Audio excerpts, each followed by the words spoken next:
All right, so this is the table that I'm gonna be working on. This is so beautiful. Looks so good. Ooh, it's amazing. The detail is incredible. Okay, so these are the legs. When we picked it up, we had to like put it apart so it could fit in the car. But look at the detail. Amazing. Oh my God, this looks so good.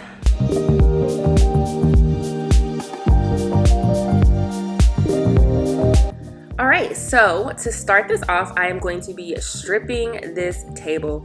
So before I talk about the stripping part, which is super easy, you just put the stripper on, let it do its thing, and take it right off. This table I got for $45 from Facebook Marketplace, and when I saw it, I was like, oh my gosh, I am on the way. I am on the way now. Where do I need to go? Because this table was so beautiful. This is a beautiful table. I love this table. So anyways, throughout this whole process, I'm gonna be doing three main things, and that is going to be number one, stripping, as you can see right now, two, sanding, and then I'm gonna bleach this table. So I am using Citrus Strip. You can use a more potent stripper if you want, but I like to use Citrus Strip because it's not as potent. And I just put it on the table. I'm taking off the first layer, so I'm just going to wrap it in this plastic.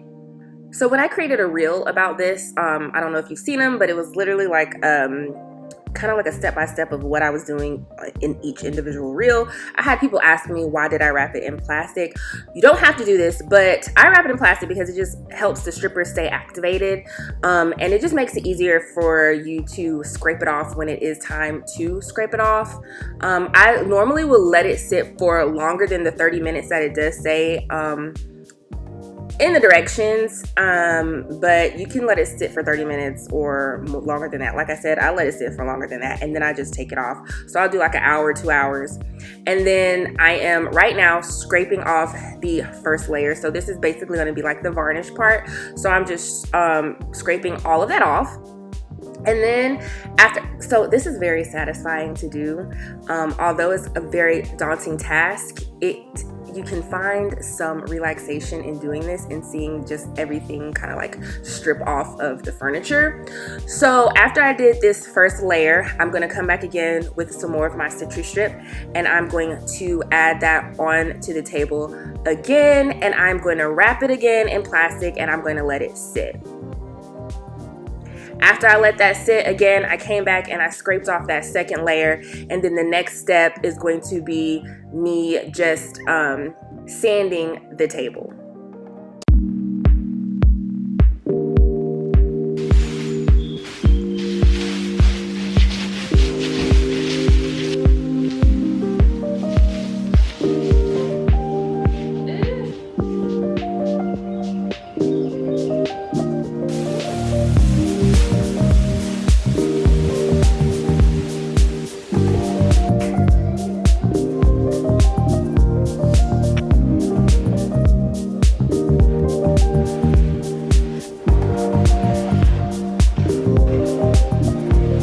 Okay, so this is what it looked like after I stripped it the second time. I could have did a third time, but there's no need for me to do that. So after I use my stripper, any type of stripper that I use, but specifically the Citrus Strip, I like to come back in with afterwash and just wipe everything up. This is literally kind of like, it reminds me of alcohol because it just wipes everything clean and it dries really, really fast. So this is what it looks like. And now the next thing that I'm going to be doing is sanding. So I used several different sanders. I used my Ryobi sander. I also used my Surf Prep sander, and I also used the belt sander. I used the belt sander because, you know, you get more you could sand more of the surface area than if you're using like the smaller ones. So I kind of went over it a little bit with that to kind of break it up a little bit more, and then I came back in with my orbital sander and I started to sand that way as well. And then I came back in with my Surf Prep. All right, so now you can see most of the stain is coming off and you can start to see the natural wood. So another thing is you can see kind of this green tint in the table, and I still need to get rid of that. So I'm just using my Surf Prep, and I am just really scrubbing really hard with like an 80 grit to remove all of that. And I'm going to show you in a second here how one side looks after the other side once I have sanded that part down, how it looks compared to the other side that isn't sanded yet. All right, so after the tabletop was done, the actual tabletop, not the sides, I started to work on my legs. So I'm using my wire brush to do that. I also pulled out my brush wheel attachment piece, and this, I love to use it because you can get into those hard to reach areas, and it's just like makes it so much easier to get things done. And it comes with the different heads that you can use. So as you can see, there's a difference between the left and the right side. So again, I'm just coming in with my wire brush, and then I'm going to come back in with my brush wheel, and I'm going to sand down the rest of this leg.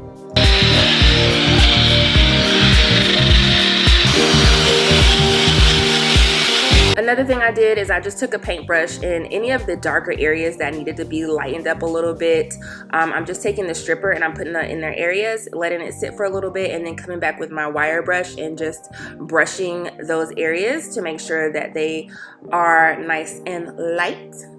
And the next to last step for this transformation is the wood bleach. I love to use Zinsser's wood bleach. You can use Ashleigh's bleach. I've never used Ashleigh's bleach. I just like to use this because it's this very simple thing. It's a solution A and a solution B. You first put on the solution A and you let it sit. There's different times depending on the type of wood that you have. So softwood to hardwood, you would leave it on for a different period of time. Honestly, I don't really pay attention to that. I just leave it on however long I want to leave it on, because the lighter the better, because I really like light colored woods. You guys know that already. So right now I'm just soaking up and putting up that solution A on the table, and then I'm just gonna let that sit. And then this is what it looks like. It looks very bad. You're like, oh my God, I just destroyed my table. No, you didn't. It's gonna dry, and that's what it looks like behind this. It's dry. So now I'm gonna put on solution B, and I'm just gonna put it all over the table, all over the sides of the table, the legs, and then this is the solution that you let sit for a full 24 hours. And then you come back the next day and you sand your table down. So I kind of took different shots of the different stages. So this is what it's looking like after solution B is starting to dry. This is what it looks like here, and now I'm going to start my sanding. So again, I'm using my Surf Prep, and I'm starting to sand this down. I think I was using a 150 to do this, and I'm just doing the edges, I'm doing the top, I'm going to do the sides, and you're just really going to just basically sand it down, and this lightens up the wood as well. If you want it to be lighter, all you have to do is repeat the same steps. Put solution A on first, then put solution B on, let it dry, and then go ahead and sand it. So when I was doing this, I noticed that one area was a little bit darker than the rest of it, so I tried to lighten it up, then it got lighter than the rest, so then I had to do the whole table over again, and it finally looked similar in both of those areas. And then now here I am sanding it back down. So next I did a little bit of repair work. So this bottom part right here had come off, so I'm just going to use some liquid nails. You can use liquid nails or you can use wood glue, and I'm just going to glue this piece back on, and then I'm just going to take some of my painter's tape and I'm going to make sure it's really tight and tape it in place to let it dry. Also, this little circular piece came off the sides of one of the table legs, so I'm just going to use my liquid nails again, and I'm just going to attach it back in place, and then I am going to use my painter's tape again to tape this in place and let it dry. Once everything was dry, I just removed it and I started to clean up my legs. So to clean up the legs, again, I'm doing that same thing I did earlier. I'm just taking some of my stripper and I'm adding it into the areas that are a little bit darker. I like to do this because although you can use the brush wheel, it's really good to use. They don't have a smaller piece to get into like these smaller details, and you don't want to really just like kind of force it in there because you can then start to mess up the wood grain. So you don't want to do that. You just start to mess it up. You have like nicks and all this stuff, and it'll burn. It'll also burn too, so you have to be careful with that.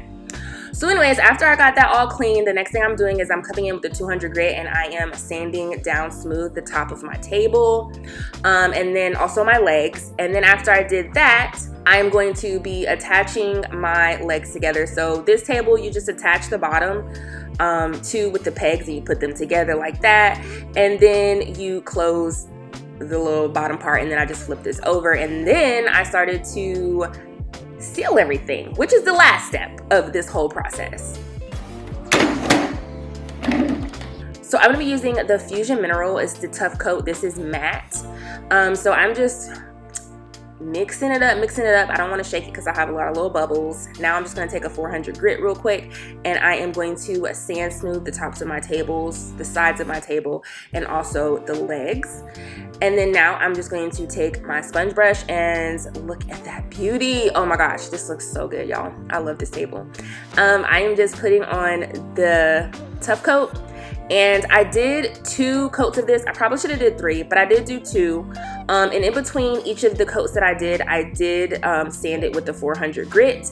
And I let this dry for a full 24 hours before I put the different layers on top of this as well.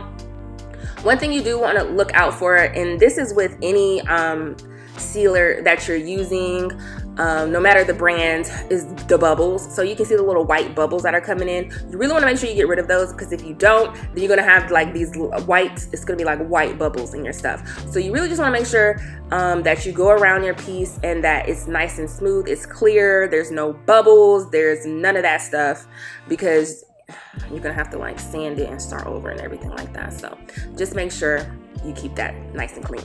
All right, that's it. That's all I did to this table. I absolutely love how it turned out. It looks amazing in our kitchen. There were a lot of steps that I had to do, but they were well worth it because this table, ooh, love it. I am a fan of raw wood, and this just looks so good. So like I said, I'm a fan of the Zinsser wood bleach. You can also use household liquid bleach. I've never used that. This Zinsser has always just been my go-to because it's really easy to use and you can get it on Amazon. The only thing about this table is, if you were watching my reels, it's a little short, so I'm gonna have to heighten the top of it a little bit because my husband is like too tall for this table. But other than that, that's gonna be something that I'm gonna have to do, and also redoing the chairs. I'm gonna be redoing those, so stay tuned for that. If you like this video, as always, make sure you give it a big thumbs up. Make sure you comment down below to let me know what you think, and I'll see you in the next one.